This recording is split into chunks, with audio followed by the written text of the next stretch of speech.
Jackson instead of math, memorizing his moves and ideas that could be used on stage.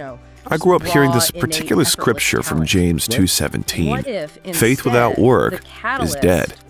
Vision and intention weren't enough. I had to put in the work. I committed to always being a student and always being open to growth. Wow, yeah. She also read a lot about the history of music to understand where and how Michael and Prince came from, how they were influenced by people like Jackie Wilson and James Brown. She was interested only in this, and she wanted to learn as much as possible.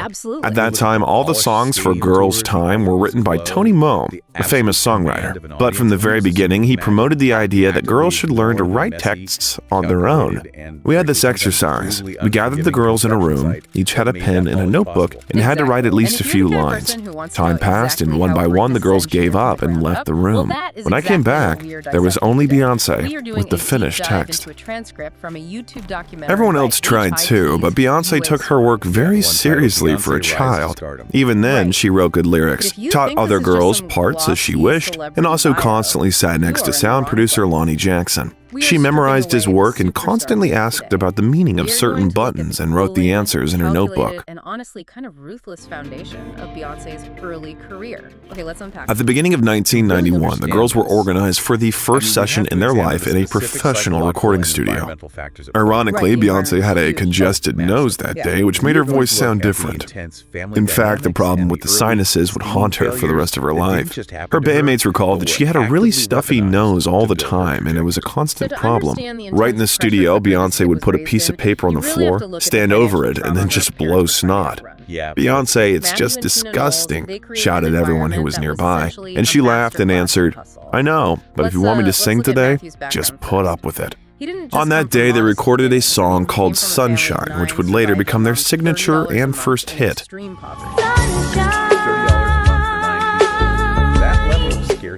Shortly after this recording, the girls were taken to a major talent festival in California. This performance promised to introduce them to a wide range of record company executives, so it was a chance to get their first major contract. Producers Deborah and Denise paid for the tickets not only for the girls, but also for their parents so that they could go with them and support their children. As the date approached, the girls rehearsed their songs day and night. The new program was called Boot Camp, which they rehearsed even during morning runs. They ran regularly and in order to train endurance for long performances on stage. Before the performance, Beyoncé's mother gave all the girls manicures and hairstyles in her salon. At a local clothing store, she purchased shiny white tuxedos with shoulder pads, silk blouses, and bow ties. When the girls were shopping for clothes, they passed by a shoe store, and in the window they saw amazing boots that shone with a fluorescent glow. It turned out that they could not afford the shoes, and the seller was not going to give a discount. Then Tina made a deal with them. The girls will arrange an impromptu performance in the store and lure customers to it. The seller agreed. The girls repeated their number, only without music, and soon a huge crowd gathered around them. Of course, the seller gave them a discount. When the girls were behind the scenes, they began to be noticeably nervous. They had to perform live in front of a large audience. Beyoncé was more nervous than the others, and then her father, Matthew, said a phrase she would repeat before every performance. Quote, "The only thing you can do out there is give it your best and leave the rest to the audience." When they were announced, the nervousness suddenly disappeared. They took the stage in their sleek white and purple costumes and looked nothing like a children's band. In the pauses between the verses, they addressed the audience, encouraged them to wave their hands and dance. That evening, Girls' Time became a real crowd favorite. The audience was on their feet as soon as they finished their final number. Matthew left the hall in an elegant suit and handed each of them a red rose. Well, I guess if we keep on practicing and practicing and we keep on performing, every time we get better and the stage fright just fades away. The performance was so successful that soon the girls were invited to record at one of the most famous studios in the country, Plant, in the city of Sausalito. Such giants as Stevie Wonder, Fleetwood Mac, and Prince were constantly recorded there. The girls were jumping and squealing with happiness, just like their parents. The limited budget did not allow taking all the participants, so only Beyoncé and Ashley, aka the main soloists, had to go. Interestingly, there was no competition or jealousy between them at that time. On the contrary, they gave each other advice and sincerely rejoiced at their successes. In California, a white limousine was waiting for these two 9-year-old girls, which took them to a 5-star hotel. Recording at the Plant Studio became defining in Beyoncé's career. In fact, as well as Ashley's career.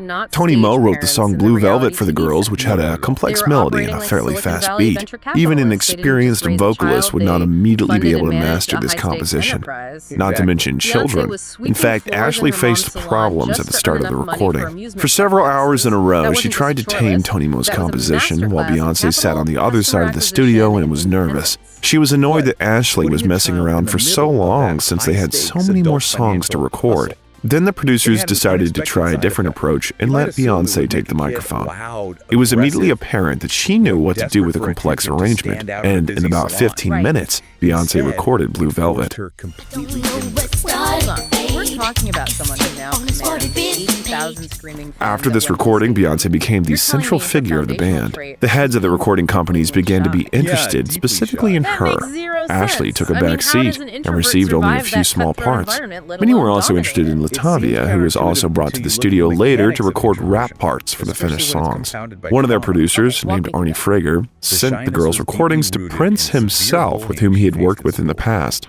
Prince liked their songs and wanted to sign them to his label, Paisley Park. Despite the fact that 6 months ago there were no problems between the participants, now the tension was increasing day by day. As Beyoncé became a more prominent figure, Ashley was pushed more and more into the background. Beyoncé's father understood what was going on and made his move.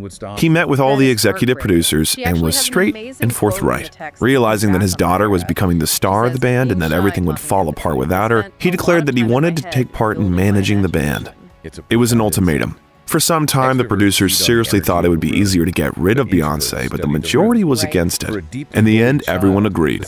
Matthew got his way. According to the agreement, he became a co-manager and received half of all profits from the Girls' Time band. We weighed all of the options, and we felt that in the end, Beyoncé was going to be a big enough star that this gamble would eventually pay off. Exactly. However, this new deal was not so much about the money as it was about power. Matthew now had a say in all decisions. At that time, he was already making decent money and had a lot of time to manage the band. In the fall of 1992, Arnie Frager got Girls' Time to participate in the television talent-seeking program Star Search. It was a big chance for the girls, as the show was the precursor to American Idol, where stars like Britney Spears and Christina Aguilera got their first break. A win would help them land a record deal. Thus, song choice was key, and that was where some disagreements arose. Part of the team wanted the band to sing Boyfriend, where Beyoncé and Ashley had the same length parts. However, part of the team believed that the bet should be made on Beyoncé and her solo performance. In the end, the decision was made to perform a number by Beyoncé, and they chose the song That's the Way It Is in My City. The other girls got only small parts at the beginning and the end. Backstage, before their appearance on Star Search, the girls met with one of the show's producers, who explained that if they won, they would receive $100,000. Not bad motivation, as for 12-year-olds. The show host introduced them as a young and promising band from Houston. When the lights were turned on, the girls took the stage and suffered their first setback. The performance wasn't a failure, but for the most part, the band looked like they needed more work. And add to that, she was very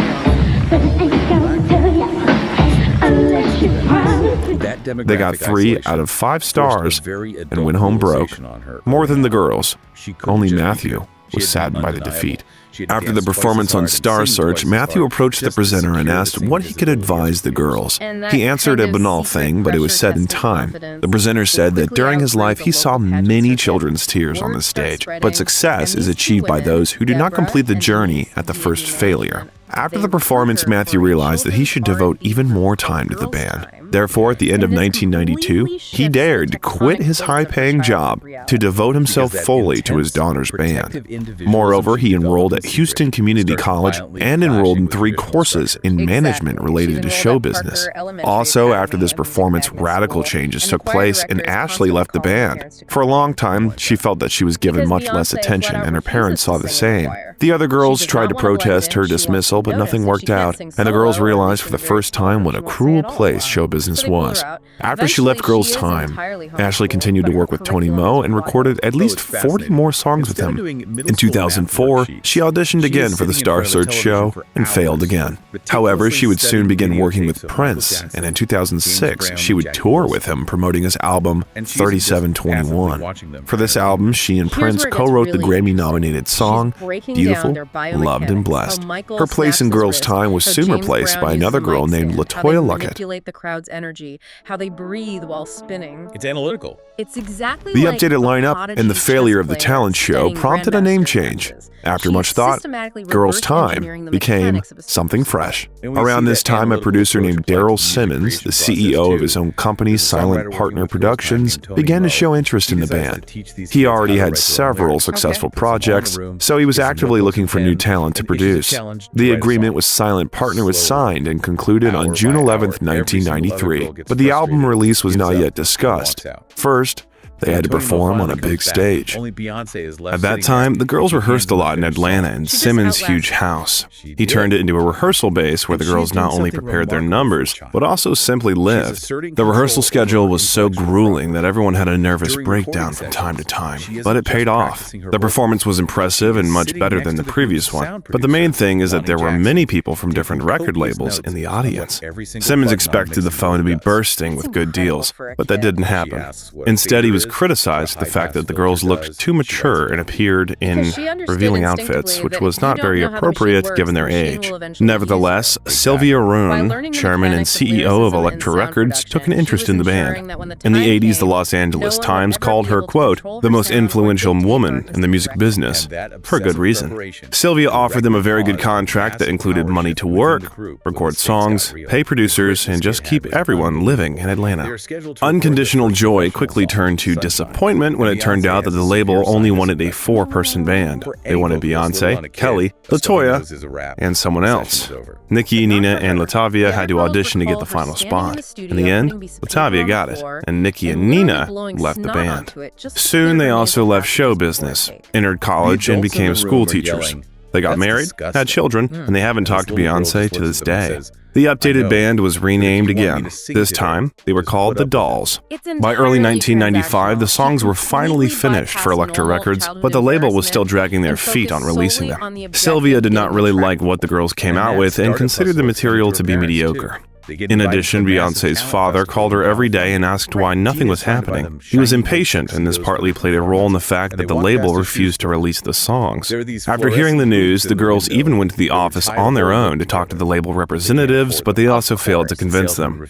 In short, the album was canceled. The failure of this agreement put an end to dreams of money, and the financial situation of the Knowles family became unbearable. Matthew had invested all his time and savings into this business. They were constantly receiving letters from debt collectors in the mail, and several cases of late payments were pending in court. That affected the couple's relationship, so Tina and Matthew decided to live separately.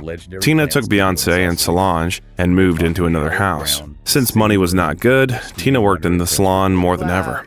My mom worked until her toes were calloused and her feet were swollen. Not only at the salon, she also found time to make prom and wedding dresses. She took Solange and me to our dance classes and concerts, cooked us delicious food, and took us to church. Sunday was family day. She worked a lot and never stopped. For hours, she just cannot. Despite difficult life circumstances, Tina clung to religion. One time during this time, when Beyoncé seemed particularly upset, Tina sat her down next to her and sang the old gospel hymn, "Take My Hand, Lord Jesus." It was a moment Beyoncé will never forget. In 2015, she will perform her version of the same song at the 57th Grammy Awards. 15 minutes versus hours. And that is the exact Matthew, who was essentially left without a wife and children, was not going to give up. He'd already given his best to this cause, so there was nothing to lose. When it became clear that Elektra would not release their album, Matthew began to look for other options. He managed to meet Dwayne Wiggins, who was the founder of the band Tony. The popularity of his once successful band was declining, so he was looking for new artists and received a tape with girls' demo recordings. Signed in '95, and then you say no, I walk, it was just been like a treat ever since. I was like, think about the audacity of that. I really want you to put yourself in the shoes of the other parents in that group for a second. You sacrificed just as much time, you spent the same amount of money driving to rehearsals, flying your kid to California, and suddenly, one dad leverages his kid's talent to hijack the entire enterprise. Was Matthew being a brilliant protective businessman? He loved it, got fired up, and contacted Matthew to offer him a new deal. First, they had to change the name because the rights to the name The Dolls belonged to other people. The new and final name of the band was taken from the Bible, and the team was now called Destiny's Child. The new schedule was no less hectic than the previous ones, but they were all happy to be back in the studio after what happened in Atlanta. Eventually, some of the songs recorded in Wiggins' studios would end up on Teresa LaBarbera White's desk at Columbia Sony Records. This turn of events would prove to be a pivotal and defining moment in Beyoncé's life. Destiny's Child signed an incredible 7-album deal with Columbia Sony. According to the contract, the budget for the first record was to be $85,000. Not much in the music business, but incredible money for a children's band. The budget of the next was $500,000, the third, $750,000. Thus, the scale continued to rise until the 7th album, the budget of which would reach $1 million. We already mentioned a man named Rob Fissar in the Lady Gaga video. If you haven't seen it yet, we highly recommend this video. This music producer has written songs for Britney Spears, Whitney Houston, and Will Smith, but his career actually began when he worked on songs for Destiny's Child. He wrote the hit No, No, No for them. Beyoncé was the first to record. She listened to Fissar's demo all the way through, then listened to it again, taking notes in her notebook. Even then, she had a lot of experience in performing songs, so she finished all the verses in less than an hour. This raises an important question about how different people process. Few artists could have dreamed of a better opportunity to record their first album than Destiny's Child. Thanks to Matthew's persistence and determination, the girls were able to work with some of the most popular producers and musicians at the time. One of the first disagreements Dwayne had with Matthew Knowles concerned the vocal parts in the songs he produced. The producers wanted all 4 girls to be represented on stage equally, but Matthew was much more interested in promoting his daughter and wanted to see her as the main character. It says a lot about Beyoncé that she was always on the side of the producers and didn't want to be the main figure if it hurt others. One day, Dwayne asked her to record vocals for a song while Kelly, Latavia, and Latoya just watched from the other side of the glass. She asked, quote, "Why am I singing it alone when the other girls can sing something too?" This annoyed her so much that she forced the producers to split the parts equally. Despite this innate sense of justice, Beyoncé couldn't help but notice that she was indeed getting a lot more attention. In any case, she couldn't help but like it. By January 1997, they wrote most of the songs for the first album. In total, they recorded more than 40 tracks and then selected the 13 best of them. July 1st, 1997 saw the release of Destiny's Child's first song, Killing Time, written by Dwayne Wiggins and Tara Stinson, though it was not released as a single but as a soundtrack to the film Men in Black. If you've ever looked at a megastar and thought, oh, they were too bored, let me, this story completely dismantles that idea. It's interesting that at first the producers did not want to give the song to the soundtrack because no one could predict the phenomenal success of Men in Black. As the film quickly became the box office leader, the soundtrack album was also a huge success. In total, it spent 2 weeks at #1 on the Billboard Top 200 chart and went triple platinum, meaning it was sold 3 million times. Although Killing Time wasn't released as a single, it set the stage nicely for the next song, No, No, No. This composition was released as a single and became a hit not only in the USA, but also in Europe. Unbelievable to us that after all this hard work, fame came overnight. We thought we'd have to put out at least a few more songs before we had a hit, but we never thought it would happen the first time. The successful soundtrack and single was followed by the album of the same name, Destiny's Child. It was released on February 17th, 1998, and very quickly soared to #4 on the Billboard 200 chart. It stayed there for 26 weeks and sold 1 million copies in the US and 3 million worldwide.